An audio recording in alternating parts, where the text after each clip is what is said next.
downhill from here, baby. Yeah, I was just leaving the brewery and talked to a nice lady. She started in Moncton, so she's got a little bit of ways back, but a little over an hour, she said. But once you get from New Freedom on down, it's all downhill. So, yep, it was cool.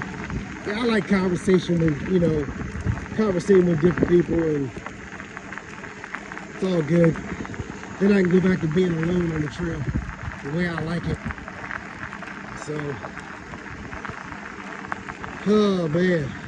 Anyway, well, I've had 2 beers, 2 different breweries. I don't think I'll hit the other one tomorrow because I think tomorrow I'm going to get up early in the morning. So, all right. Well, tomorrow's going to be climb back up to New Freedom, but that's okay. My legs need it. Get ready for those 2 trips next week. All right, Mount Mojo out.